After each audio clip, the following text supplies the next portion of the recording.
Okay, they're on a different boat than us. That'll be me. I'll just look really sick. That's it. Terkini with Nandini. What's worrying me is that a lot of people seem to think that once MCO is lifted, we can go back to life as we know it or knew it, right? But Yeah, huh?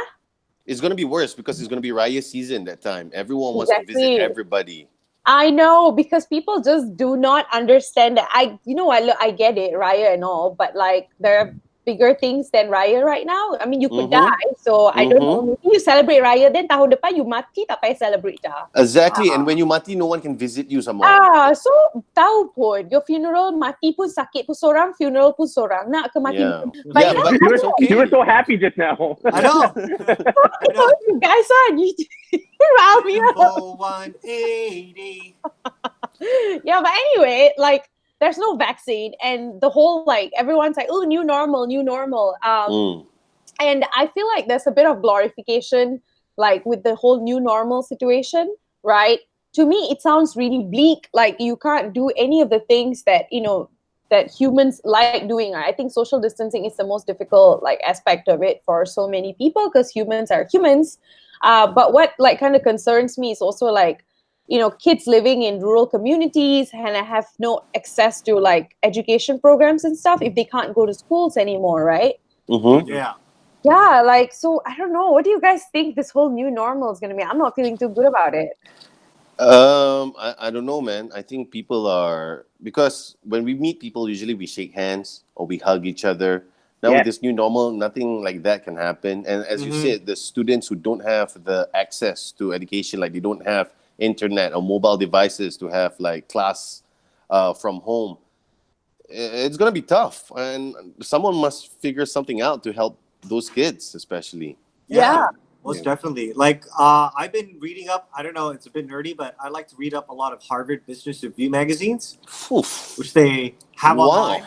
So no, they're really interesting because what they do is they kind of predict what's going to be happening. So they made a special segment and a special program just about COVID-19 and how it's impacting everything, right? So they're saying that now people will have to look for, like, for online classes. What they would have to do for housing places is that they'll have to create rooms now for your kids to turn it into a classroom, because this is not going to be like COVID-19 is going to be here for a while. Yeah, so like that's going to impact a lot. People say that now salaries are going to be deposited not in forms of cash or deposited into bank accounts. It's going to be deposited as credits. Like you have your Grab credits, for example. Oh. So what kind of credits? That's in Malaysia. Around the world. Like governments are thinking about doing stuff like this because they know that they've already seen what one pandemic can do to the world. They're afraid of what's going to happen next. You know what I mean? Yeah. But on a less serious note, though, I think we're going to lose a lot of friends left. Absolutely. Right? Absolutely. Especially for us, because at least Hafiz and RD and myself, we like to spend our weekends, with friends and family. Now, I don't think we can do that for the next probably couple months to close to next year, man. Yeah. No, there's no more events. There's no more social gatherings. You can't, hang out at the bar or restaurants anymore. It's insane.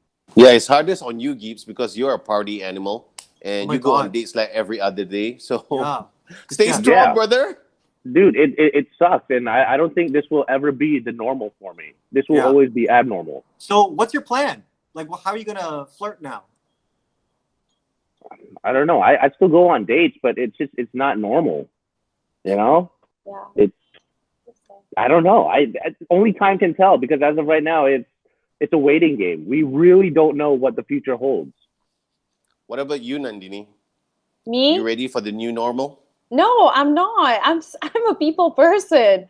I hate the whole halal distance situation, and like everybody keeps saying social distancing. I'm like, there's nothing halal about me. Halal gap. This halal gap thing is like stressing me out. Like I'm just like, so I don't know, man. I feel like it's tough, but I truly believe that if we I think the compliance rate in Malaysia with MCO is at 97% or thereabouts.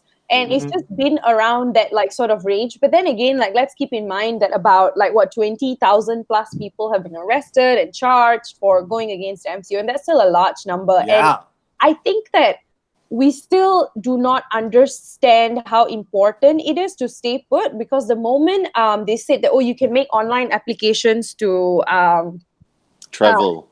So I think overnight they received like 100,000 applications. So I think 300,000 already. Yeah. The system crashed. So that's crazy. That's worrying, because that goes to show that these people, right, these 300,000 people can stay put where they're at. They just don't want to. They feel like, oh, let me take this opportunity to move around, go see who people or whatever, like go back to like. So I really genuinely believe that if we listen to the authorities, I know I've said it like a bazillion times, but I think it's just really down to listening and staying away from people for a while. Yeah. Yeah, we should learn from Singapore, man. Remember when they stopped their circuit breaker and then the number of cases just shot up? Yeah, exactly. So we've been good. Like, okay, so most of us have been good, but a lot of us are clearly seriously like, we're like sort of always at the line where we're like, oh, okay, if they allow me to do this, I'm just gonna go do it, right? So so don't travel. Like, I really don't see why. Like, I understand some students need to balik and they're moving students, although I disagree. I don't think they should have done that. But at the same time, I feel like for the rest of us, what we can do within our control is to just kind of stay away from people for a while. But you know what I'm really happy about when they said like social distancing? Because you know how you like when you queue up for stuff like in your ATM or whatever, and people always don't understand personal space and they're like this, you know, and I'm just like, fuck off. Yeah. So at least for now, they won't come near me because they're like, oh, what if she's like COVID-19 positive? Yeah. Oh, God. Yeah, we can fake sneeze and fake cough so they will give our space. So Please don't do that. Yeah, please don't. I'll do it. Don't do that. And Hafiz, okay, they're on a different boat than us. That'll be me. I'll still really sick. That's it. I'm gonna pray for you guys. Thanks. I take all the prayers. Anyway, yeah, just stay away from people, okay? Just halal gap is very important this year. Alhamdulillah.